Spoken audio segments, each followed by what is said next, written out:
Tenerife Airport Disaster. The Tenerife Airport disaster occurred on 27 March 1977, when two Boeing 747 passenger jets collided on the runway at Los Rodeos Airporton, now Tenerife North Airport, on the Spanish island of Tenerife. North Airport, on the Spanish island of Tenerife.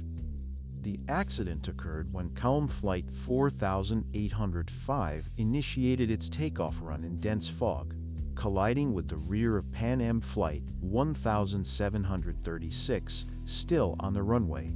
The impact and the resulting fire killed all 248 people on board the KLM plane and 335 of the 396 people on board the Pan Am plane, with only 61 survivors in the front section of the latter aircraft. With a total of 583 fatalities, the disaster is the deadliest accident in aviation history. The two aircraft had landed at Los Rodeos earlier in the day and were among a number of aircraft diverted to Los Rodeos due to a bomb explosion at their intended destination of Gran Canaria Airport. The airport had become congested with parked airplanes blocking the only taxiway, forcing departing aircraft to taxi on the runway. Patches of thick fog were drifting across the airfield, so visibility was greatly reduced for pilots and the control tower. The subsequent investigation by Spanish authorities concluded that the primary cause of the accident was the KLM captain's decision to take off in the mistaken belief that a takeoff clearance from air traffic control at Dutch investigators placed a greater emphasis on a mutual misunderstanding in radio communications between the KLM crew and Ply, but ultimately KLM admitted that their crew was responsible for the accident and the airline agreed to financially compensate the relatives of all of the victims. The disaster had a lasting influence on the industry, highlighting in particular the vital importance of aviation. Cockpit procedures were also reviewed, contributing to the establishment of crew resource management as a fundamental part of airline pilots' training. The captain is no longer considered infallible, and combined crew input is encouraged during aircraft operations. Flight history: Tenerife was an unscheduled stop for both flights. Their destination was Gran Canaria Airport, also known as Las Palmas Airport or Gando Airport, serving Las Palmas on the nearby island of Gran Canaria. KLM Flight 4805 KLM Flight 4805 was a charter flight for Holland International Travel Group and had arrived from Amsterdam Airport Schiphol, Netherlands. Its cockpit crew consisted of Captain Jacob Veldhuizen van Zanten, age 50, First Officer Klaus Meers, and Flight Engineer Willem Schroeder. At the time of the accident, Veldhuizen van Zanten was KLM's chief flight instructor with 11,700 flight hours, of which 1,545 hours were on the 747th. Meers had 9,200 flight hours, of which 95 hours were on the 747. Schroeder had 17,031 flight hours, of which 543 hours were on the 747. The aircraft was a Boeing 747-206, registration PE Buv, named Ridgen Hein. The KLM jet was carrying 14 crew members and 235 passengers, including 52 children. Most of the KLM passengers were Dutch. Also on board were 4 Germans, 2 Austrians, and 2 Americans. After the aircraft landed at Tenerife, the passengers were transported to the airport terminal. One of the inbound passengers, Rabina van Lanschot, who lived on the island with her boyfriend, chose not to reboard the 747, leaving 234 passengers on board. Pan Am Flight 1736 Pan Am Flight 1736 had originated at Los Angeles International Airport, with an intermediate stop at New York's John F. Kennedy International Airport, JK. The aircraft was a Boeing 747-121, registration N736P, named Clipper Victor. It was the first 747 to be delivered to an airline. Of the 380 passengers, mostly of retirement age, but including 2 children, 14 had boarded in New York, where the crew was also changed. All but 5 passengers on board the aircraft were Americans. The non-American passengers were all Canadian nationals.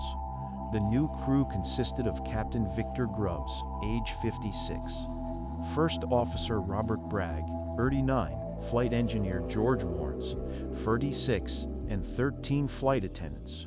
At the time of the accident, Grubbs had 21,043 hours of flight time, of which 564 hours were on the 747.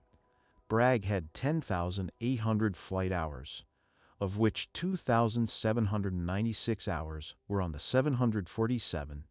Warnes had 15,210 flight hours, of which 559 hours were on the 747. This particular aircraft had operated the inaugural 747 commercial flight on January 22, 1970, on August 2, 1970, in its first year of service. It also became the first 747 to be hijacked.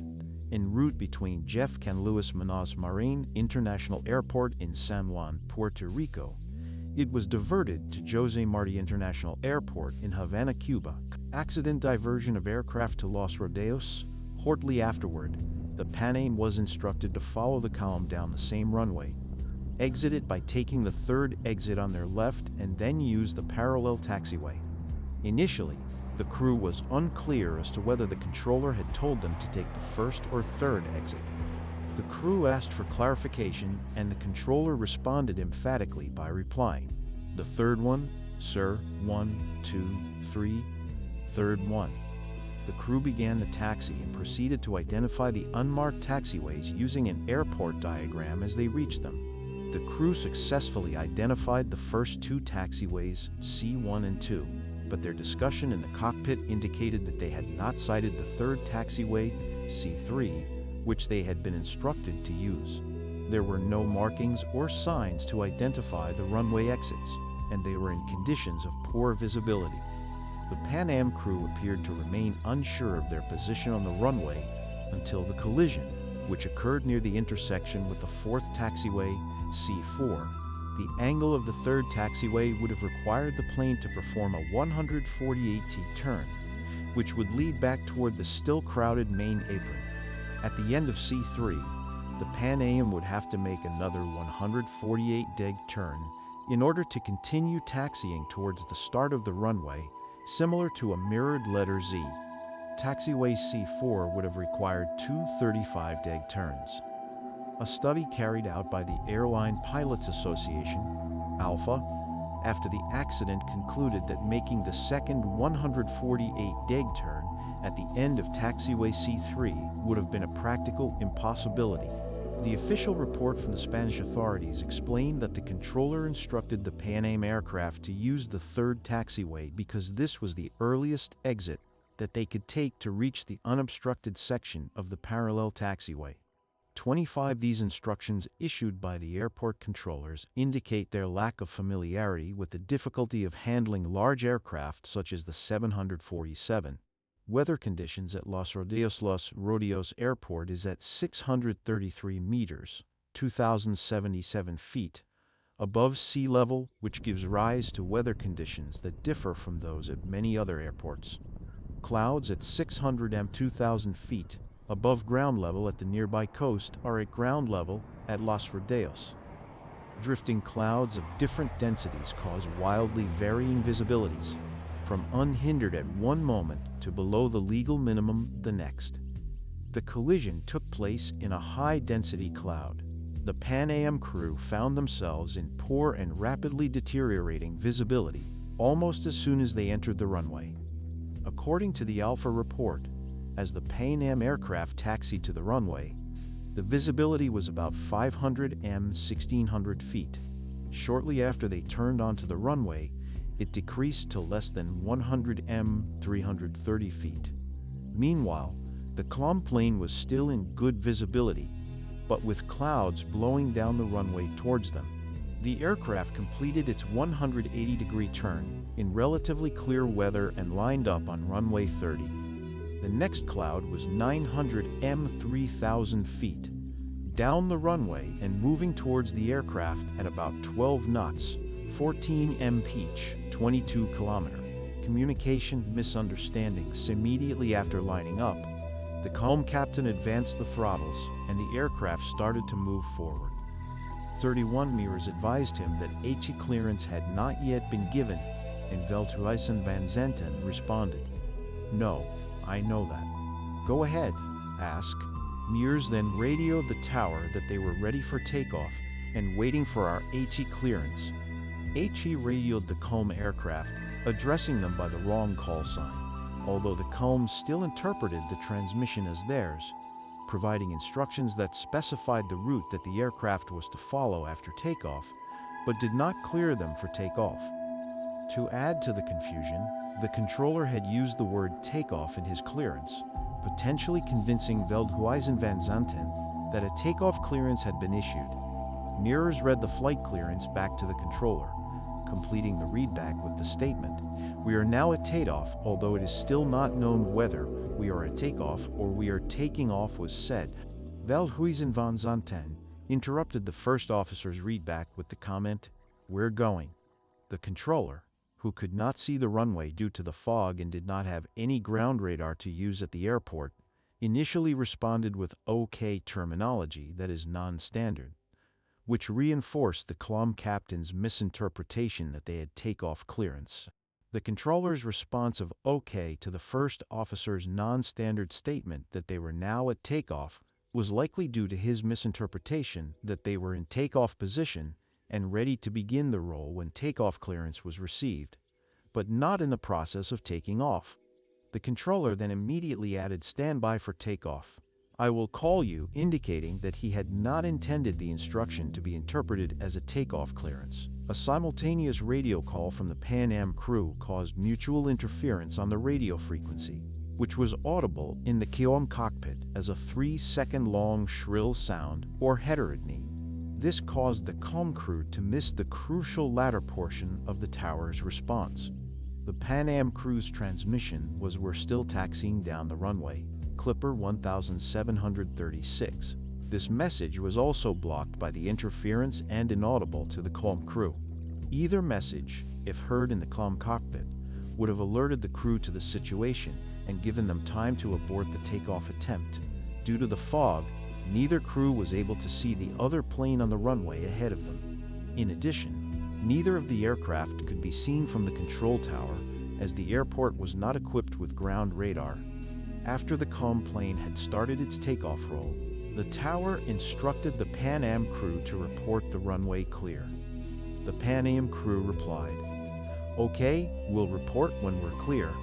On hearing this, the CLM flight engineer expressed his concern about the Pan Am not being clear of the runway by asking the pilots in his own cockpit, "Is he not clear, that Pan American?"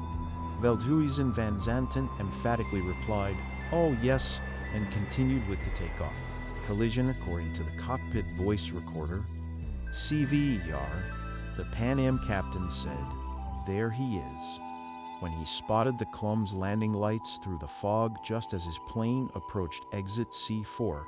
When it became clear that the CLM aircraft was approaching at takeoff speed, Captain Grubbs exclaimed, "God damn, that son of a bitch is coming," while First Officer Robert Bragg yelled, "Get off! Get off! Get off!" 34 Grubbs applied full power to the throttles and made a sharp left turn towards the grass in an attempt to avoid the impending collision. By the time the CLM pilots saw the Pan Am aircraft, they had already exceeded their V1 speed and were already moving too fast to stop. In desperation, the pilots prematurely rotated the aircraft nose upward and attempted to clear the Pan Am by lifting off, causing a 22 72 feet tail strike.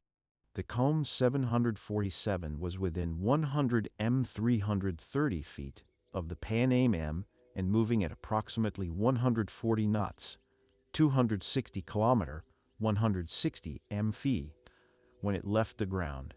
Its nose landing gear cleared the Pan Am, but its left side engines, lower fuselage, and main landing gear struck the upper right side of the Pan Am's fuselage, ripping apart the center of the Pan Am jet, almost directly above the wing.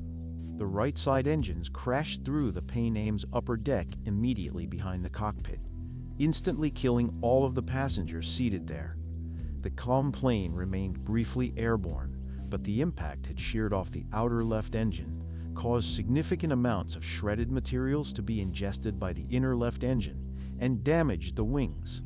The plane immediately went into a stall, rolled sharply, and hit the ground approximately 150 m 500 feet, past the collision, sliding down the runway for a further 300 m 1,000 feet.